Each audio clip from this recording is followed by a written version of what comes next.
Welcome back, SoleNSons Nation. We decided to go ahead and make our top 3, I guess, misses of 2016. Shoes that we didn't buy, but we wish we did. Yes, we just finished making our top cops of 2016, so we just thought let's just jump right into another video, show you what our top shoes were that we didn't buy. Top shoes that we dropped. Top drops. Top drops.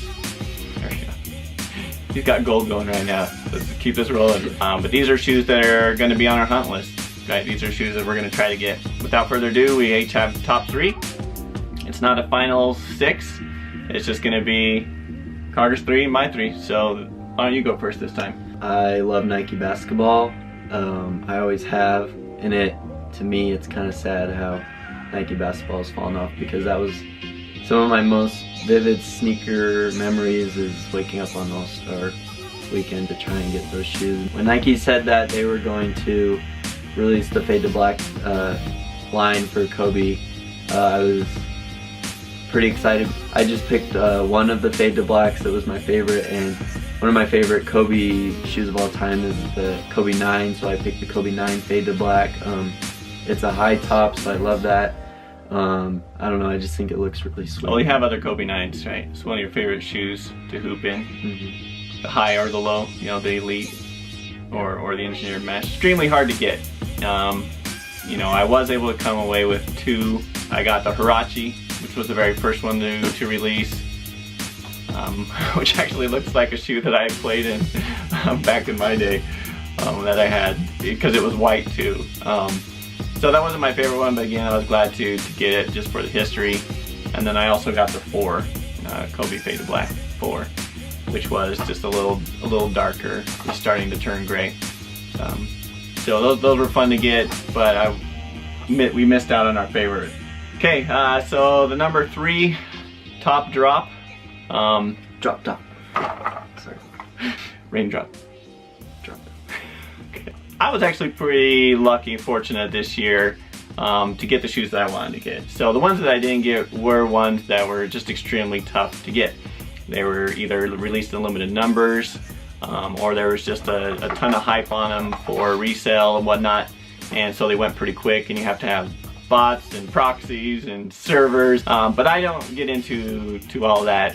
Anyway, so my 3 are going to be ones that are probably more hype beast, but I do like the shoe. So my number 3 shoe is the collab with Adidas and Bape, the NMD R1 camo, green camo. I do just think this is a great looking shoe. I love the way that the white stripes offset against the green camo. Of course, the NMD is another winner this year, although in my personal preference I like Ultra Boost over NMD, but I still respect the NMD. I have a few of those shoes myself. But the green camo Adidas Bape is my number 3 top drop of 2016. I think the NMD Bape looks pretty cool.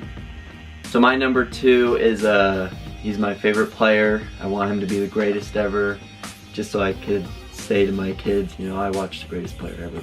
This past year, 2016, the Cleveland Cavaliers won the NBA Finals, and to commemorate that, Nike released a pack for each of their wins. So they released a game 3, game 3, 5, 6, and 7 packs of Kyrie and LeBron, what shoe they wore that game. And so what do you think about that? Like, were you glad they did that, or would you rather them just release one champ pack? I really like that they did one for everyone. I think that's awesome. But they made them so impossible to get, so I think that's kind of stupid. Anyways, so my number 2 is the LeBron Soldier 10 Game 6. My dad said I couldn't do them in packs, so I couldn't put the Kyrie in there with it, but that was nice as well. I mean, that was unusual too, right? That you have 2 Nike has 2 signature athletes on the same team that won the championship, so what were they going to do? Were they going to release the individual champ packs, or the combination, which is what they chose to do, which was kind of cool.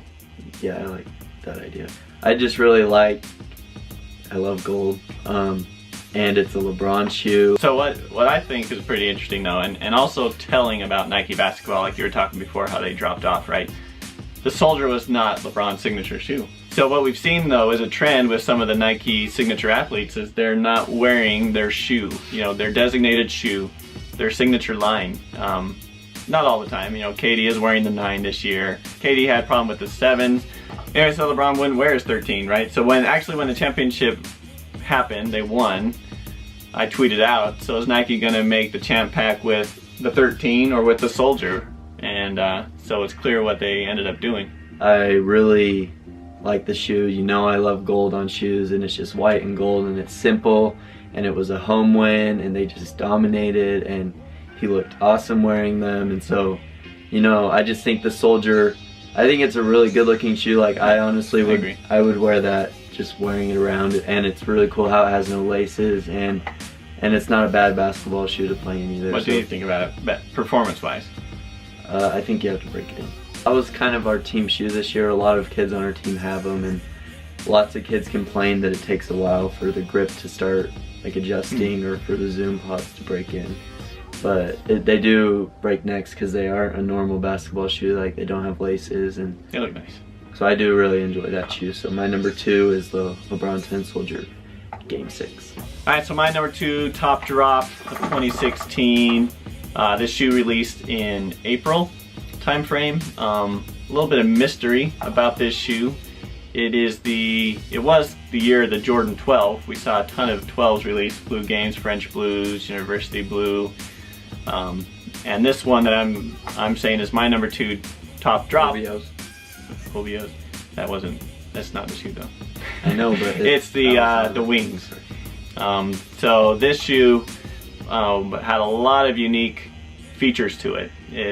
On the back, the tab had the iconic Michael Jordan pose, wings pose, and then also they're playing around with this technology where the paint rubs away and reveals a design. So they've done this with other shoes like the Lance Mountain Jordan 1s. But anyway, so this is interesting technology, right? So the black on the fan, as I like to call it, on the Jordan 12 will either wear off naturally, revealing this gold wing design and graphic underneath it. So you could intentionally remove the black and just show the gold. I'm not sure what I would do if I got this shoe. I would alternate. What do you mean alternate? Like one, every other line, yeah. Interesting. But anyway, it was pretty nice. So it went quick. It was hard to get, but I think that was one that I missed not getting, and we'll look out for in the future. And it has gold in it. Black and gold. Okay. So my number 1, I did not have. I guess I did have a bias in this one. I went all Nike basketball. So my number 1 is another Nike basketball shoe. So 3 for 3 Nike basketball for me. So again, sticking with the LeBron theme, sticking with the champ pack theme, sticking with the greatest of all time theme. I went with the LeBron Soldier 10 Game 7. I mean, not only is it a good looking shoe, but it just, like, for me, it has a lot of, it's like a flu game for him. Like, it's just kind of a memorable shoe that he was wearing. The block, I mean, it was just a awesome looking shoe, and captures a moment in history, right? With good memories. So my number 1 is the LeBron 10 Soldier Game 7. Nice. Alright, so for me, my number 1 top drop of 2016, this shoe was pretty much the last shoe to come out, to be released in 2016. And that was the Adidas Kith Ronnie Fieg Ultra Boost Mid. So again, this shoe was a different Ultra Boost that we've seen before. You know, it had it all. It had boost, it was a mid, which was different, the 3 stripes was different. It wasn't on the toe like the uncaged. It didn't have a cage. It had a multicolor pattern to it, which usually is a nice look. It wasn't necessarily my favorite color selection, color palette for the Prime Knit, but I still thought it looked great. Of course, again, this was hard to get. Tried multiple times, multiple drops, still haven't been able to pick this one up. But we'll eventually, I believe, pick that up, or if another color comes out, another colorway, then I may just end up copping that and call it good. So yeah, so this has been our top drops of 2016, and hopefully we can pick those up in this upcoming year. If any of you guys can hook us up, size 11. Size 9.5, 10, 10.5, and 11. Hit us up, we'll make a deal. So yeah, subscribe, thumbs up, comment. We love interacting with you guys, and until next time, keep breaking them down.